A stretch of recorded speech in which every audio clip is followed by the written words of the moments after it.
va vivre ensemble, n'a boulot ensemble. Debout va vivre ensemble, n'a boulot ensemble. Debout va vivre ensemble, n'a boulot. Well, the attack in Solino remains devastating as 5,000 people had to flee a neighborhood, and two people, which I would like to regard as three, two women, that is, one woman was 8 months pregnant, lost her life, and both were killed in their homes during the attack by the gangs. Well, one may ask, why are the gangs targeting Solino? Because this is not a solo event. In January of 2024, the gangs also attacked Solino.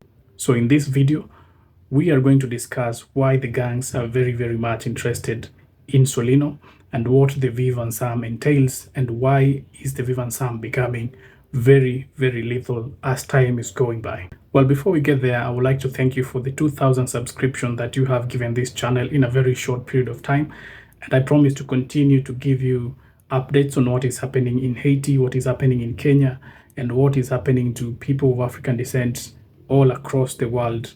Because if it affects Africans, then it affects all of us. The neighborhood of Solino is a special neighborhood when it comes to gang control in Port-au-Prince. As far as we know, 80% of Port-au-Prince is gang controlled. That means that the government only controls a small percentage, and that is 20% of Port-au-Prince. That is also where most of government infrastructure are, as well as that is also where the MSS and the Haitian National Police have their headquarters in that 20%.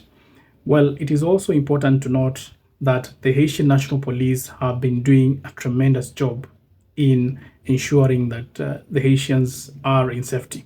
There is by no way that this channel will imply that the Haitian National Police is not doing its mandate.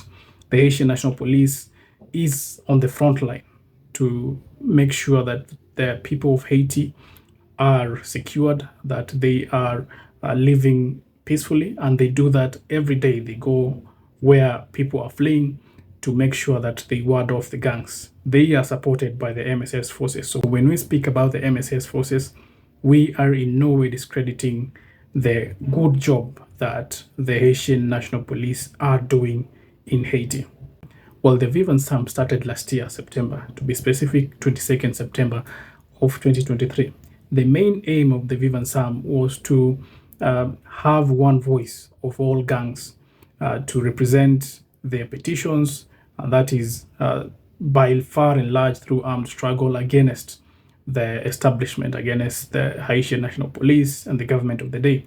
By that time, the government was led by Ariel Henry, and that was before the UN resolution was signed that Kenya should deploy to Haiti. Then what followed was Kenya was given the mandate to lead the mission in Haiti, the MSS mission, through the United Nations Security Council, and Kenya took up the mandate. But by January, the Viv Ansanm had already started doing its activities. They had already started planning on how to attack government facilities. They already started planning against the establishment in Haiti. And it is also important to note that they were increasingly advocating for the ouster of the Prime Minister Ariel Henry. But by February, the time that Ariel Henry had been given by December 2021 as to be the leader of the transition, that the Prime Minister in the transitional government then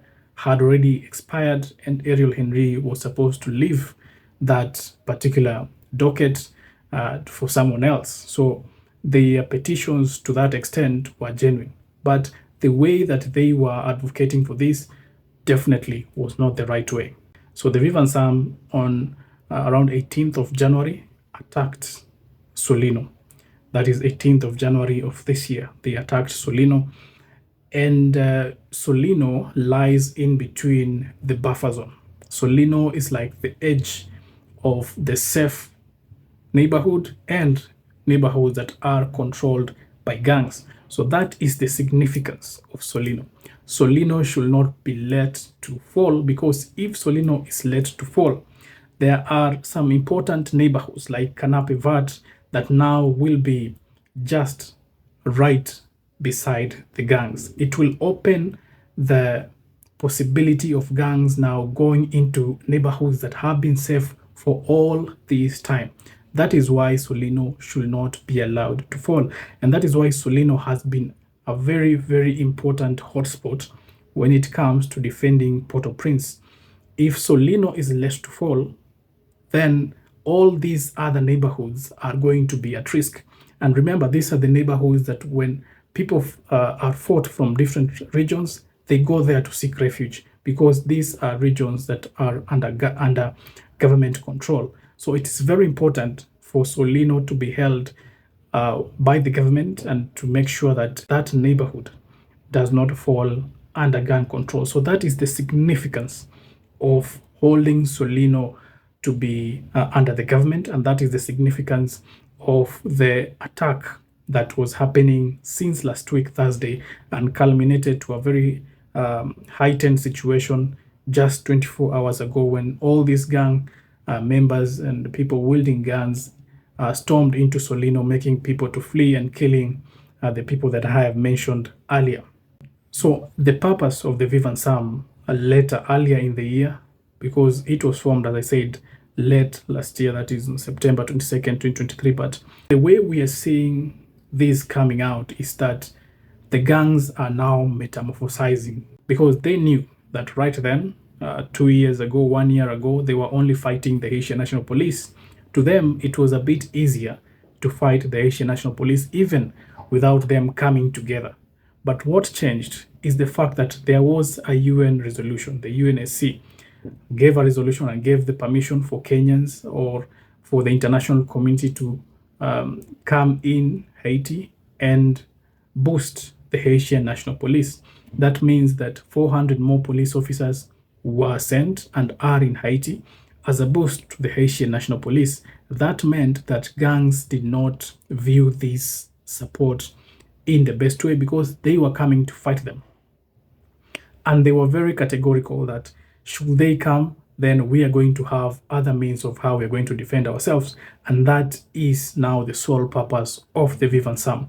The Viv Ansanm was born out of the fact that Haiti was going to have additional forces in the country, and the gangs knew that they will not be able to defend if they were working alone. So these gang leaders, to protect their selfish interests, they managed to convince each other that, you know what, if you fall, then I will be next, and if I fall, he will be next. So they say that let us put our differences aside for now, come together, join hands, and fight one common enemy. Then we will have our disagreement later. It should also be known that these gangs are deeply divided. They have very different ideologies. They have been fighting against each other. In fact, most of the people who have suffered in Haiti have suffered as a result of these gangs fighting against each other, not against the police. They have been having internal wrangles. They have been having gang-to-gang warfares.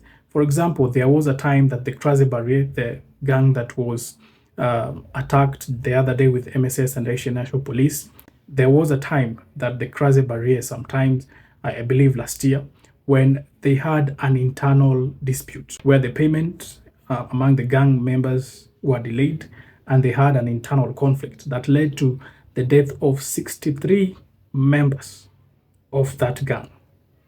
So you can imagine the kind of loss of lives that these gangs have, even within themselves, and now the public, now that the public is also living among these gangs, falls in between the fights that will happen between gang members themselves, in between gangs and another gang, just to get more territory. So this is what has been happening.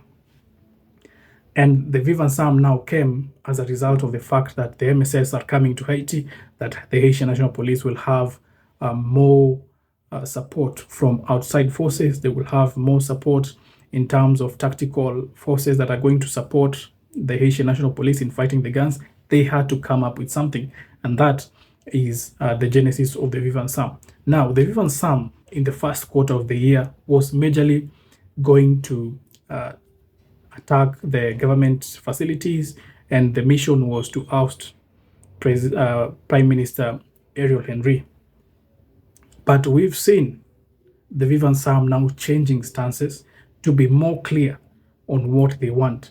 They want the MSS forces out of the country, and they want the entire city, as it was seen just yesterday when they started to attack Solino. So the Viv Ansanm is coming together.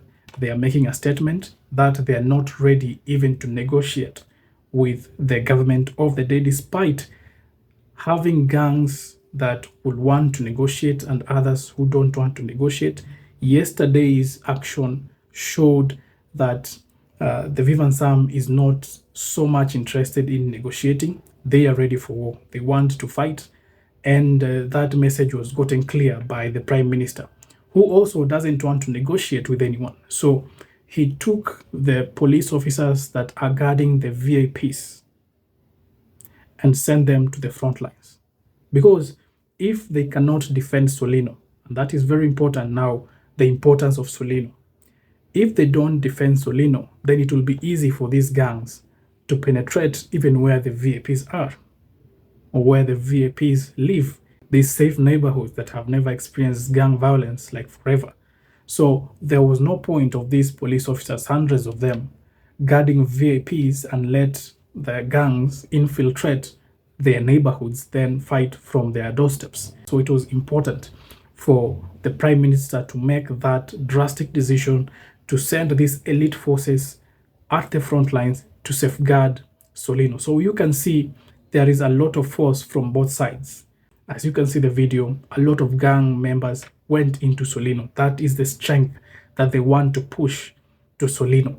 And equal force was also given by the government side by, for the first time, redirecting security from the VIPs to the front line to fight the gangs, and both sides now gave equal concentration to Solino. And that is the strategic importance of Solino. And that is why Solino must not fall under gang control. But these attacks are solely made so that they can discredit or they can demoralize the role of the multinational security support mission in Haiti.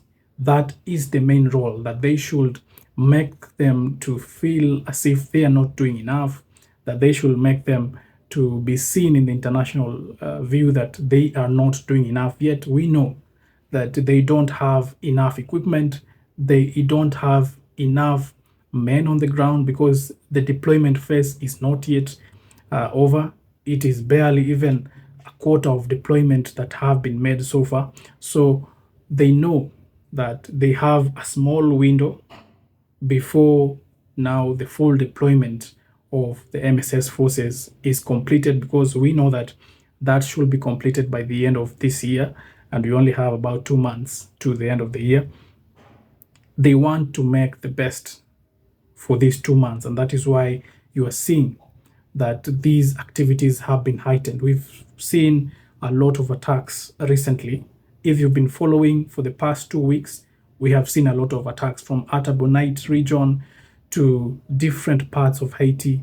There is a general increase in attacks from the gangs, and that is to discredit the role of the MSS in Haiti and further to dampen the hopes of Haitian people, and to simply make them to call out the MSS forces and tell them to leave the country so that they can benefit. So it is both a tactical and a psychological warfare that is going on in Haiti, and people in Haiti should rise above these psychological wars that are being waged on them so that they can support the government forces and government-backed allies so that they can liberate their country. So there is a psychological and a tactical war that have to be won, and this psychological war can only be won if people start supporting the right side, people start condemning gang violence, and to make sure that strategic positions, and this is to the police officers and the MSS forces,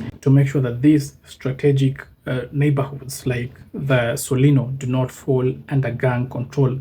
Come whatever may, Solino should be protected so that these other safe regions can also be protected, and by that they will be protecting the lives of the Haitian people.